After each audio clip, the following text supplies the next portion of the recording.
Hello, everybody, and welcome to Grimwit with Dimwits. I'm T. And I'm Blondie. And how was your fun date today, Miss Blondie? I had a great time. My date with my best friend was lovely. She's a pretty good date. That's what she keeps telling herself.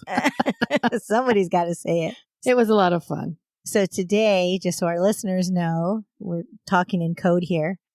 We went and did, what was it called? Inking or? It's an old technique of putting paint on water, making designs, and then using silk. Oh, yeah. Okay. Well, you went the long way around the block, but yeah. I don't remember what it's called. I want to say they just called it inking or something, even though they didn't use ink. But yeah, so we both made a cute little table runner. Yours was really nice. And yours was fabulous too. Looks like little snow on trees. It's great. You did a great job. Somebody's looking for someone lost in the forest in mine. Hey, you put a snowman in there. I did by accident. It's like a Where's Waldo. Exactly. But it was fun. It was a good way to spend the day. And I think me having snow on my table runner is appropriate because you have a snow story for us, don't you? I do, actually. Look at you with a lead in. Like I segued that without you even knowing. I was like, look at me. I'm going to just go right on in. Sneaking in the back door. Oy. Oy. Well, that's not where I was going, but okay. Okay, well, let's get started. Let's do this. Okay, crazy. Who doesn't love mysteries? I am truly fascinated by them. The idea that things happen that can't be explained. But I guess on the flip side of that, I'm saddened when bad things happen to people that they have no explanations or answers that enable them conclusion or closure. Mm-hmm. Plus, when people are hurt or killed without explanation, friends and family want to take their anger out on the person or thing that caused them pain. Heck yeah. You want to kick some booty. You know, that always makes me feel better. I mean, I get it. They got to put that anger and hurt somewhere. Exactly. So all of this to say, this episode involves a mystery that has yet to be completely solved. There are a number of theories about what happened, but nothing fully confirmed in the area known as Russia's Area 51. Why do they got to straight up copy us? Come up with your own freaky alien-infested space name. Okay. Did we patent that somewhere or trademark it, I should say? Everybody knows that's a us thing. So let's get our grim on. It's 1959 in the Soviet Union. The Cold War is at its peak. But in January, a group of students from the Ural Polytechnic Institute, headed by Igor Dyatlov, started a hiking expedition. Igor engineered an expedition for the experienced mountaineers that was challenging, but also designed for all of them to be certified as Grade 3 outdoorsmen. At that time, it was the highest category in the Soviet Union. Wow. I know very little about this story, and in fact, I didn't even know that's how you pronounced it. I kept calling it Dyatlov, so I'm glad you pronounced it properly. But I'm surprised that this was an outdoorsman certification expedition. I don't know what I thought it was, but I didn't think it was that. So these people were just kind of badasses and just trying to up their game. Yeah. And the interesting part is there were 2 women in this expedition. Of course there were. Why is that interesting? Well, 1959. Come on now. Well, you're right. What's interesting is that they were allowed back then. You're right. Allowed. Right? Ridiculous. So the expedition started on January 27th with 10 hikers, 8 men and 2 women, and was to cover 200 miles over 16 days in Siberia's Ural Mountains. Shortly after the trek had started, one of the members, Yuri, had to turn back. He suffered from knee, joint, and back pain. He was unable to continue. Lucky him. We will find out just how lucky. On January 31st, the group arrived at the highland area's edge and started to prepare for their climb. The next day, the hikers began to move through the pass. The plan was to get over the pass and make camp on the opposite side. Unexpectedly, the weather conditions got bad. With snowstorms and decreased visibility, they lost their direction. When they realized their mistake, they had a couple of options. One being move down the pass about a mile to set up camp in a wooded area that provided some cover from the weather, or stay on the slope, dig down into the snow to set up camp. It is assumed that Dyatlov didn't want to lose time heading back down the pass, only to have to backtrack back up the next day, so they camped on the slope. Okay, have you ever slept on a slope? No. Okay, so we did. We went to a campsite. We had a space that we paid for that we've never seen, and we had to sleep on a slope. We were at like a big concert event, so it's not like we can go anywhere else. This slope was so angled, we were forced to work with gravity and sleep at an angle almost standing up to avoid rolling down. It was awful. Worst sleep I've ever gotten. Okay, so this is an angle. Was it in the snow? No, not in the, this is Southern California, so no, not in the snow. But I didn't need snow to make it worse. No, it was just a very odd position to have to sleep in. There was no other way to do it. If we would have tried to sleep sideways, we would have rolled down. I would have paid money to see that. Oh, it wasn't pretty. We did it a couple of times trying it. I was like, okay, no, we can get this. Nope, couldn't get it. You use your rocks as bumpers. Right. Just dig a hole for ourselves, make little grave pits for us. Well, that went dark awfully fast. Back to the story. Before the expedition started, Dyatlov agreed that he would send a telegram to Ural Polytechnic's sports club once the group returned to their starting point, the village of Vizhai.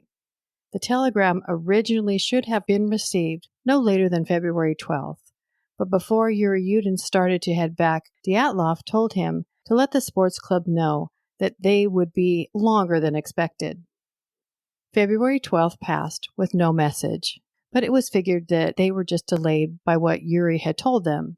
February 20th comes, and the hikers' families are concerned and demand the school send a search party. A rescue group of volunteer students and teachers went out. Later, the army and police became involved. On February 26th, 3 cross-country skiers came across a camping tent that was torn down and covered by snow. The entrance to the tent was tied closed, and the rest had slashes in it that looked like they'd been cut from the inside out. No one was in it, but there were items and clothing that were left behind. Okay, that sounds really odd. It was tied shut at the entrance door, but there were slashes all over it? Were the slashes big enough for a person to get out of it and escape? They were. Wow, that's crazy. Looking around, they saw numerous footprints in the snow, leading away down the mountain. They followed them, and to their horror, they found dead bodies in the snow. This is just the beginning of what was described as an extremely graphic terror movie. Can you imagine you just go out for a lovely day of, cross-country skiing and you come across all this? I mean, that'd be really traumatizing. I can't even. Yeah. When rescue investigators saw the 2 bodies in the snow underneath a tree, neither one of them had winter clothing on. They were just in their underwear. The first one had cuts and bruises all over his body. His head and feet had burns. Dried blood was on his face, along with some strange gray foam on his cheek. The second body also had cuts and bruises. His knuckles were swollen and bruised. The tip of his nose was missing. The tree that they were lying underneath had branches broken up the tree about 16 feet, which suggested that they climbed the tree to either look for something or to get away from something. A few yards away, another body was found facing the tent, which appeared to be like he was trying to make his way back to the tent. He was lying face up in the snow with his arms around a branch. Like the others, he had contusions and cuts. His knuckles were bruised, and his face was covered in dried blood. After the third body was found, a larger search party was formed. They combed the area in the hopes of finding out what happened to these 3 men. Was he in his chonies too? No, he was in winter clothes. Wow, that's so weird. From your description of the injuries, it sounds like they were fighting something, with all the bruises and the swollen knuckles. Hmm. And what's up with the burns on the one guy's head and feet? How does someone get burned in the snow like that? I don't know. It's so weird. It's strange. All these injuries kind of really don't make sense. They don't. The search didn't get very far before they found the body of a young woman about 1,500 feet from where the first two were found. There is a large amount of bruising on her face, and her hair was all snarled. Her hands were clenched, like she was defending herself or fighting something. And down the side of her torso was a long red bruise. That bruise is really weird and unusual. And what the heck is snarled hair? Her hair was askew, was messed up, like she'd been tousled around. Okay. It's funny. I thought the same thing, that they were bringing up that her hair was all messed up. Yeah, Okay, it's like we will assume her hair wasn't properly, what's the word, primped? coiffed. Properly coiffed. Thank you. I think it's safe to make that assumption. I think it was just extra messy. Maybe. It must have been in some kind of a very weird condition for them to mention it. Yeah. A week of searching the slopes, and about 500 feet from the young woman, a fifth body, that of a male, was found. He looked like he'd been in a violent altercation because his skull was fractured. A theory was that something took him by surprise, since he had a felt boot on one foot and just a sock on the other. Okay, now I'm curious. They wore felt boots? Because felt isn't a warm fabric. Definitely not boot fabric. No. Okay, so a felt boot, from what I understand, it's not the whole boot. The bottom of the boot is felt, and they use them for like fishing or standing in water, because if you're standing on something slippery, like slippery rocks, how they get when they're underwater, Mm-hmm. it keeps them from sliding. So it's not the whole boot, it's just the bottom, and they call them felt boots. Interesting. Okay. Look at me knowing something. Who knew you knew something? That's awesome. Searching during this time is difficult.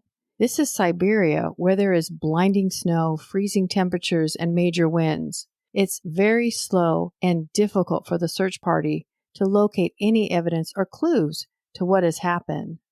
I was wondering why it took them a week so far. I was sitting there going, why haven't they found everything? Everything's freezing or being blown away. And, it's on a slope too. You have to remember that. It's in the mountains. Yeah, I forgot about that. 6 weeks have passed, and the snow starts to melt when investigators are approached by members of a local indigenous tribe called Mansi. They lead the investigators 250 feet from where the first two were found to a makeshift snow shelter. The shelter was at the bottom of a ravine with a stream running through it. Carefully digging into the shelter, they see branches that appear to make a floor. Also, there were pieces of torn clothing, half of a woman's sweater, and a pair of sweatpants that one of the legs was cut off. So someone was staying in this shelter with one leg and wearing a crop top sweater? Just look for that lady, and boom, this mystery is solved. Why didn't they call me? I got this. Moving on. So 4 bodies were found in this shelter. They were lying close together and looked as though they were just dumped there. This is more and more looking like something extremely violent happened to these people. The injuries to these 4 were more brutal than the others. One of them was a woman that had her rib cage crushed so hard it punctured her heart. Oh, Right? This poor woman also had her eyes removed and her tongue cut out. okay. I was not expecting more bodies in there. And damn, what the heck is going on here? This doesn't seem like animal behavior at all. This is definitely a psycho man or men. Nothing seems to jive at all at this point. Mm-mm.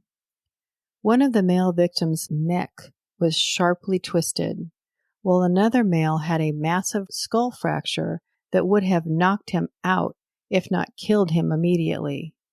The last 4 were savagely beaten with what appeared to be a large, blunt object. Well, I may have to take that whole human idea back now because this is a lot of people to be killed in such horrific manners. This is a lot of work to kill these people to this extent. Each and every one of them was like savagely beaten. Well, and they weren't close together. Bodies were dragged long distances. It wasn't just like one at a time. They were grouped together. Now I'm curious. I mean, they didn't say it so far, but were there drag marks for any of the bodies? Like, were the people already dead or were they killed where they were? Do you know that? From what I can tell, they were killed where they were. Wow. These people really suffered. Besides being in the freezing temperatures in their underwear, yes, they did. Yeah, all of it. I mean, the whole thing is, I bet they prayed for death. This is so sad. The whole thing is horrific. All 9 bodies were identified as the hiking group from Ural Polytechnic Institute. The victims' friends and family are confused and frustrated. They know the hikers' abilities and said that they were too smart and experienced to have accidentally froze to death in the outdoors. There are so many questions with literally no answers as to what could have happened to the hikers. The investigators, families, and government want answers, and theories start to form. The area they were hiking in is called Height 1079, was uninhabited, almost. Lev Ivanov, the lead investigator, was convinced he knew what the cause of death was for the victims. A few miles from where they were found is one of Stalin's infamous gulags. So a gulag is a labor camp where political prisoners are sent. They have to do hours and hours of manual labor. This particular camp housed some of the most hardened criminals in the Soviet Union. So now we know where they get the expression being sent to Siberia. Oh, yeah, that makes sense now. But what doesn't make sense is if this is a labor camp, why would anybody from there who's doing hours and hours and hours of hard labor have the energy to do this big job and kill all these people? Well, maybe they built up some stamina. He's like, I'm strong enough to kill 9 people. Let's do this. So Ivanov thought that since there were signs of a struggle, along with the cuts to the victims' faces, bruises, and missing flesh from their bodies, that possibly an escaped prisoner from the gulag had attacked the hikers. The police checked with the gulag. Every prisoner was accounted for. Plus, if it was a prisoner, he would have stolen items to survive, but there was nothing taken from the slashed, abandoned tent. So theory number 1 is a bust. And again, how could one guy or even 2 guys, and nobody's missing, take all of these super fit people so easily? None of that makes any sense. That's why it was dismissed. Good. The world is captivated by the mystery, while the police are still convinced they were all murdered. Remember I said that there were 10 hikers originally, and one, Yuri, the sole survivor, was experiencing pain, so he turned around and headed back? Uh-huh. Well, they started to think that maybe because of the vicious nature of the injuries to the bodies, that it might have been a personal attack. Oh, no. Not you. His name is too cute for him to be a stone cold killer. It's not possible. Really? You? Hey, that's what everybody called him. That's the word on the street. Okay. Communist Party officials question Yuri, and he tells them that they were all alive when he left. He started back on January 28th around noon. While being questioned, he gets anxious and nervous. I mean, I would too, even if I didn't do anything. I'm still the only one left of my friends that were brutally attacked and killed. I'd be tense about that too. He should be nervous. It's crazy. Suspicious of Yuri's explanation, they take him to the scene of where the bodies were found. Shocked and surprised, Yuri recognizes things that police would have no idea about. Some of the clothing that was found on the 4 bodies was not all of their own clothing. Some of the items belonged to other hikers. The clothing is sent to the lab for analysis. Okay, wait a minute. So whoever killed them is dressing them and redressing them like human Barbies? I don't know about That's that. crazy. Meanwhile, Yuri's alibi is confirmed. Investigators calculated the date or dates of death to be February 1st and 2nd. Yuri was in his native village with his family on those dates. That's interesting that they could determine the death dates because, they weren't found for much later after February 1st and 2nd, and they were frozen the whole time. I would think that would stop any kind of decomposition clues. So, very interesting. That's why they get paid the big bucks? Okay. I don't know. But who could have killed the hikers? Besides the Gulag, there's only one other group of people in the area, the Mansi. Remember, they are the ones that pointed out the makeshift snow shelter with the last 4 victims in it? Mm-hmm. So investigator Ivanov takes a closer look at the Mansi and thinks they might have been upset that outsiders set up camp on height 1079, also known as Dead Mountain. The hikers were violating sacred Mansi territory, and even worse, they brought women with them. Oh my God, not women. It is a sacrilege and forbidden for women to step foot or even look at the sacred land. Ivanov believes that this is why eyes were removed from a couple of corpses. Well, I hate to say it, but this kind of makes sense with the whole eyeball thing. And Dead Mountain, that was their first clue. You think? Yeah. Maybe they didn't know that that's what it meant. He questions the Mansi, and they deny it. Plus, this theory was dispelled because the injuries to 3 of the victims could not have been caused by human beings because the force of the blows were too strong. My thought was, if they did this in the first place, why would they show the police where some of the bodies were? I think Ivanov was grasping because he had no idea. Yeah, you're right, because why would they give themselves up like that? The Mansi, along with others, offer a different explanation. The night the group died, they saw lights or burning fireballs in the sky. Looking at the evidence, there were cameras with film that wasn't destroyed. One of the cameras showed the last picture taken, which originally made no sense, was what looked like streaks or flares in the sky. This went along with what the Mansi and other witnesses saw that night. They wondered if this had something to do with the deaths. Another dead end, and with nothing else, investigators are at a standstill. Until a month or so later, when the lab results of the ripped and torn clothing pieces comes back and reveals something crazy. The clothing had unusually high levels of radioactivity. I was a little taken aback by that one. That came out of nowhere. Yeah, me too. That's crazy. Now, there's a whole lot of new possibilities and maybe some resolve to the mystery. Where do they get in contact with radiation? How did the radiation get on their clothing? Is there more out there that others can come in contact with? Were the search parties exposed? But hold on.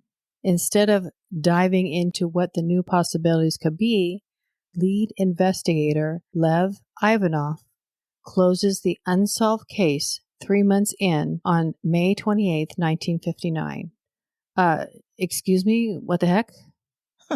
So radiation is found and now poof, the case is closed? Could that look more suspicious? The Soviet government seals the entire area off and prohibits entry into the pass. Investigator Ivanov changes his report to list the cause of death of all 9 Polytechnic Institute hikers is due to unknown elemental force that they were powerless to overcome. Shocked by the closure of the case only 3 months in, with it basically being left unsolved, people started to think cover-up and wonder why. Well, yeah. I mean, they're just bringing more attention to it. Especially with the families going, hello? Yeah, we need answers. Why would you close the cases? That's just way too telling. In 1959, the USSR wanted to be the dominant superpower, so they were doing a lot of things to make this happen. Covert operations, military experiments, research experiments, and spy operations. This means that daily all of these things are being done on the down low and being covered up. Knowing this, people are starting to think the cause of death of the hikers was in fact a cover-up. First, you have unusually high levels of radiation on their clothing, and then family members that attended the funerals of their loved ones noticed that the bodies were strangely orange. Besides the color of their complexion, they appeared to be withered, and some even had third-degree burns. All of this is a sign of radiation poisoning. A member of Igor Dyatlov's family was convinced that the military was involved in a cover-up. Yeah, I mean, I can buy the radiation for those injuries, but what about all the crushed ribs, the blunt force trauma, and the plucked out eyes? Those things were intentional. I agree. I mean, what happened there? Exactly. So let me offer you the next theory. It has to do with the fireballs in the night sky that were witnessed by the Mansi and others. It was thought that it was military testing of weapons that tragically went wrong. Possibly a rocket that was supposed to go into orbit but didn't and landed near the hikers' campsite and sent a shock wave out that made them run out of the tent. The hikers saw something they weren't supposed to, and again, possibly killed to cover it up. Oh, and fireballs stripped them of their undies? That doesn't make any sense. None of this stuff actually makes sense. It's hard to point at one thing or the other. Sounds a little far-fetched until it comes out that one of the hikers was not actually a student, but 38-year-old Semyon Zolotaryov, and believed to be a KGB spy. He was added to the group last minute by communist officials, and some of his behavior was very odd. He tells the group to call him by a fake name, Sasha. Of course, because that's easier for me to pronounce than Simone. He also had cryptic tattoos on his body and was single, which was very unusual in Russia at the time. So he's a tatted up player. What's the problem? Are you sure he wasn't just like a cholo named Simone? I mean, because that sounds totally possible. Could be in Russia in 1959.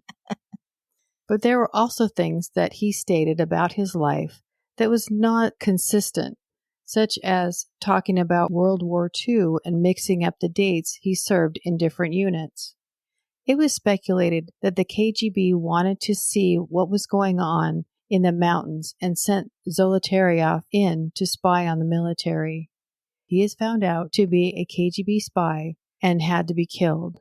Unfortunately, he was with a group and there could be no witnesses. Zolotaryov's potential KGB ties and his motivation is a mystery. He did have a camera with him, however the film was destroyed by water. We will never know if the KGB actually had something to do with the deaths of the hikers, but the idea that they were still remains one of the top theories. But that doesn't make sense either. Why wouldn't the KGB do a much better job of making it look like an accident? With all the brutality and the mysterious trauma, they would have known this would be investigated thoroughly by killing people in this manner. I think they've got way too much experience to have done it like this. Wouldn't you think? I would think that they would, but I also think you're talking the elements, on the slope. They were known for these torrential winds. I mean, that could have played a part in it as well. I don't know. I don't know about any of that. I mean, people are slicing open tents and escaping that way. Eyes are being plucked out. Ribs are being crushed. It's too messy. It's too messy, and it makes no sense for the elements, and it makes no sense for people. Nope. People continue to look into the Dyatlov Pass incident, and in 1990, F.E. Van Gogh wrote an article titled The Mystery of the Fireball. He contends that Ivanov was pressured into closing the case to halt looking for the cause of death, that communist officials were fearful the reports would be leaked to foreign nations. Ivanov honestly believes that the hikers' deaths were due to secret tests. Yuri Yudin, the survivor, passed away in 2013, but he had his own thoughts, which seemed to follow government involvement and cover-up. While helping investigators inventory the found items, he came across a few strange things: a pair of glasses, a military cloth, and an extra pair of skis. No big deal, right? But these items didn't belong to any of the hikers, which led him to believe it was all staged. In 1991, the new president of Russia, Boris Yeltsin, who also went to Ural Polytechnic, was very interested in the incident. He also believed that the military covered it up, so he reopened the case. Trying to shed some light on what happened, he uses his power to find out any information. The closest missile launch site to Dyatlov Pass is in Kazakhstan. Yeltsin's investigators look into the records from 1959 and find no record of any missiles being launched in the time frame of the hikers' deaths. He assured the people that there was nothing launched at that time, but some wonder if he was telling the truth or not. I don't understand how they can explain all the details away with these theories. These people were personally handled with the way they were killed. They weren't smooshed by some missile or a fireball. You know what I mean? Mm-hmm. Specific things were done to parts of their bodies. So I'm not even understanding how anyone can entertain these theories of fireballs and elements. There was a lot of kickback from a lot of these theories. Yeah, because they don't make any sense. The cover-up theory is now off the table based on Yeltsin's findings. Over 30 years after the incident, the public is still asking questions. In 1989, the Dyatlov Pass case files were made public. I wonder if that's why Yeltsin did his own investigation to kind of squash the cover-up theory. Well, you might be right. Stuff had to move, and, he needed to maybe move things, and he was probably trying to look like a hero, too.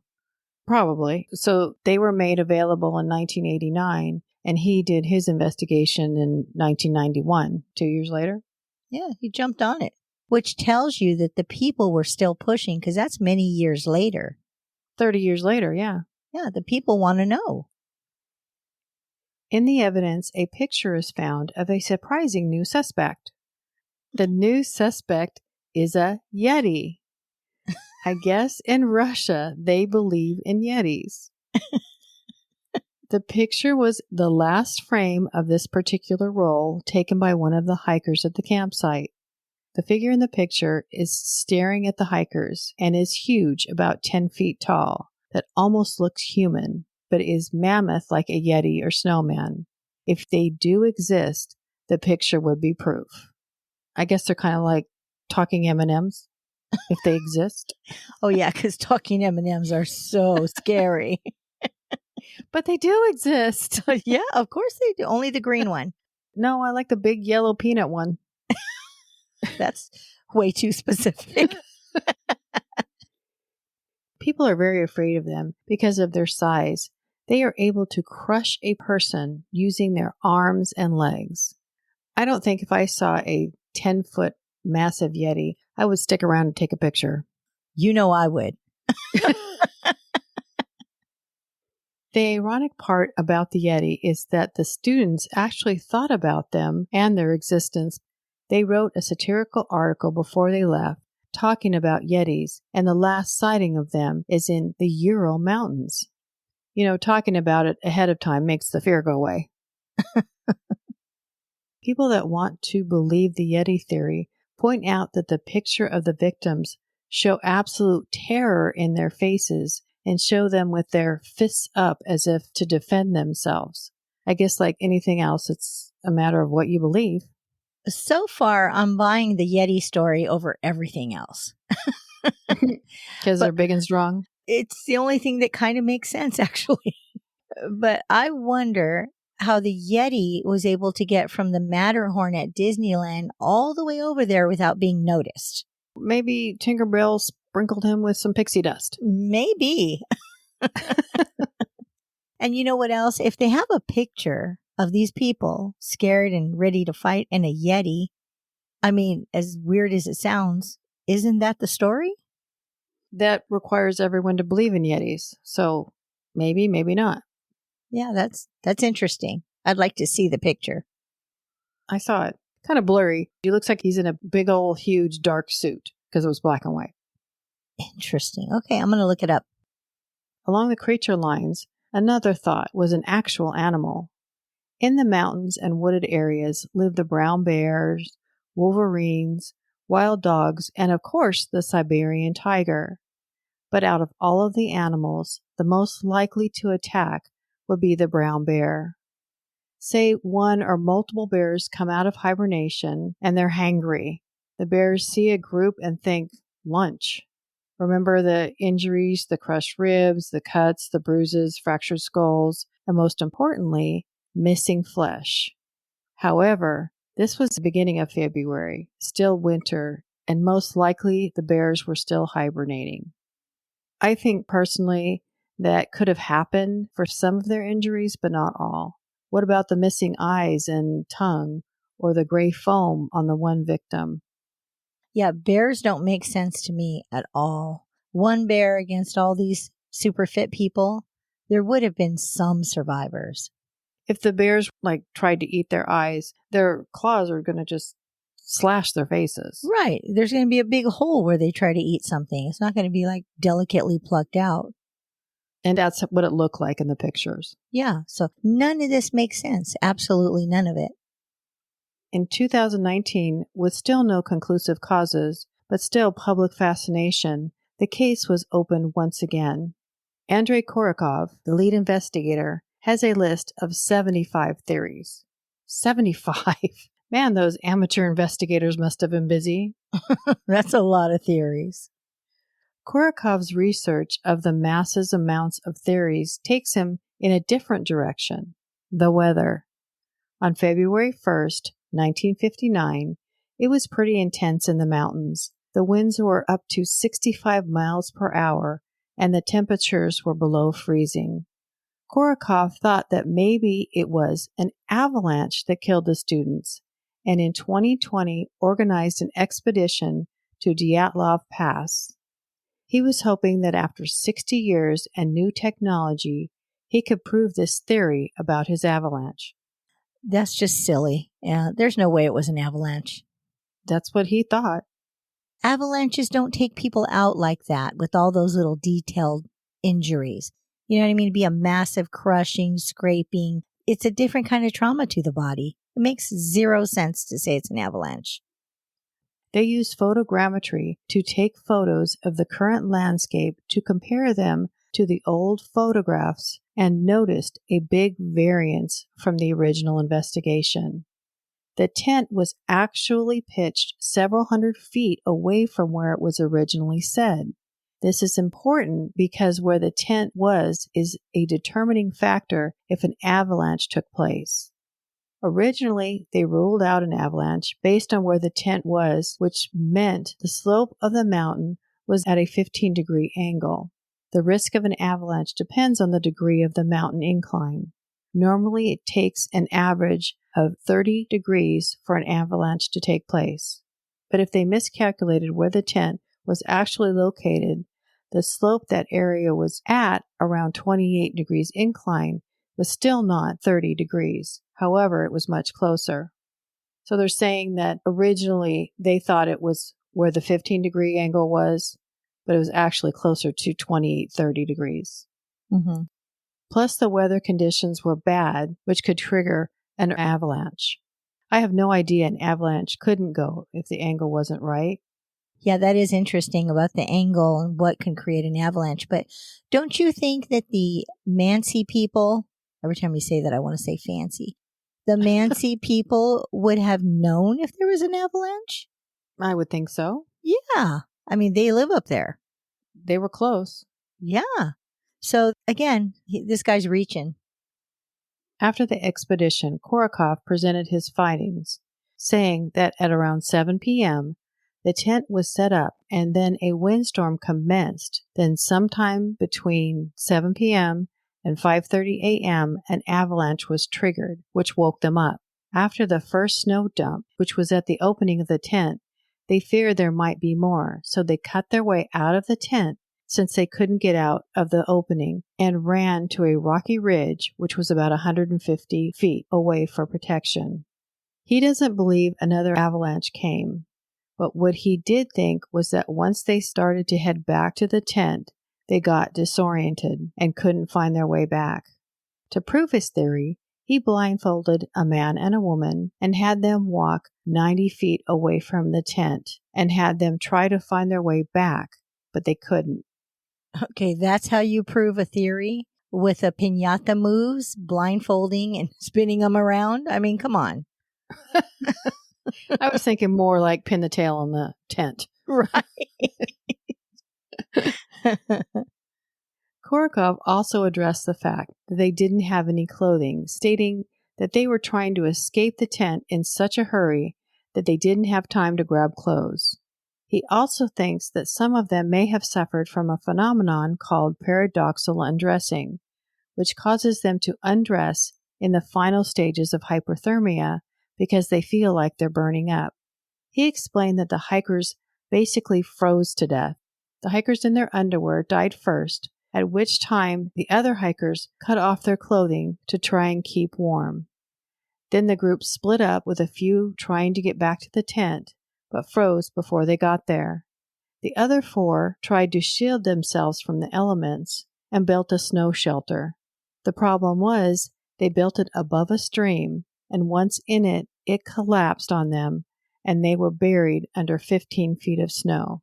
I find this a little hard to believe because at first Korokov says that they suffered from paradoxal undressing. Then he says the hikers cut off their clothing. Make up your mind. Exactly. And the injuries don't match any of this. That whole story was just a real stretch. They all seem to be at this point. Yeah, because it's like, okay, if they're wandering around looking for shelter, who beat the hell out of them? Exactly. After all of this, Korokov concluded at a press conference that the Dyatlov Pass mystery was solved. The Russians are pissed and completely reject his theory, mainly because it only accounts for some of the injuries, but not all.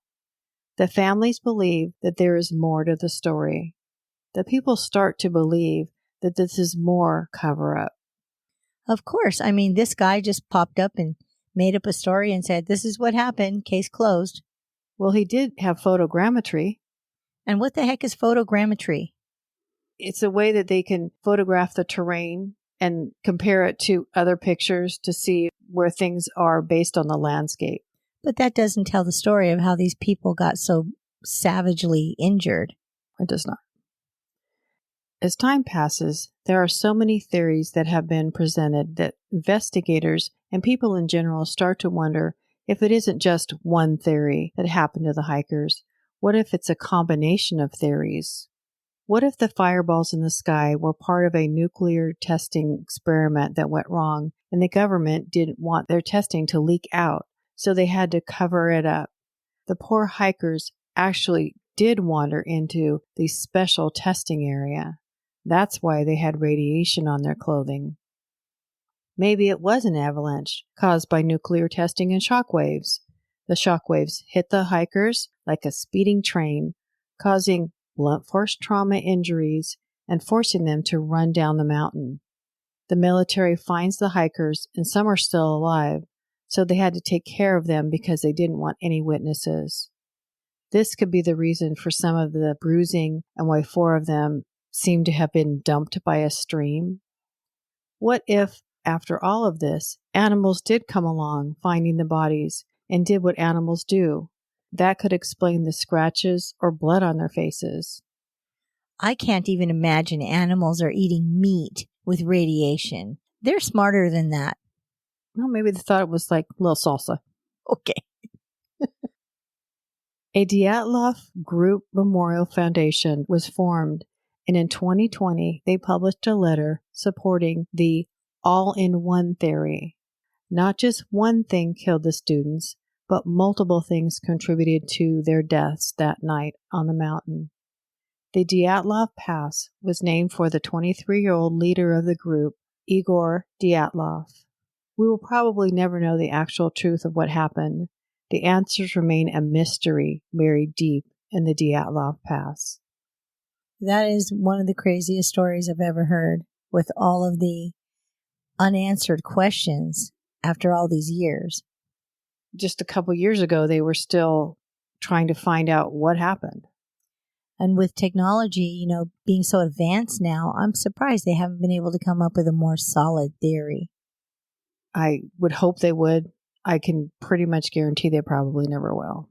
And it's puzzling to me because with all the shock waves and the things that were supposed to happen on the land, something big would have to happen to be like blunt force trauma to a body. How did the people, the Mansi that live there, not know about this? This was all speculation. So yeah, but you have to consider all that. It's like they really weren't up there by themselves. Other people were out there and they know the land better than anybody. Why wouldn't they have noticed such a huge change in something that happened on the land? Why wouldn't they have felt it, heard it, seen it, noticed a change? I don't think any of that makes any sense. No, and they saw the lights. They didn't say anything past that. Right. So they were there close enough to witness that. So why wouldn't they witness something that could literally pummel a body to death?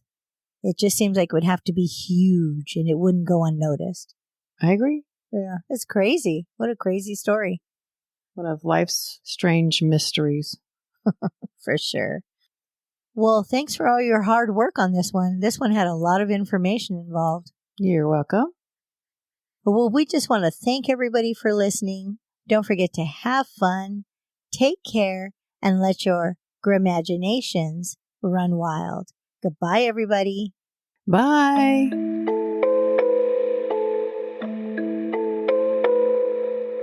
We just want to thank you all for sharing your time with us. And if you'd like to send in your creepy little grim bits, we would love to hear your personal stories, interests, and suggestions.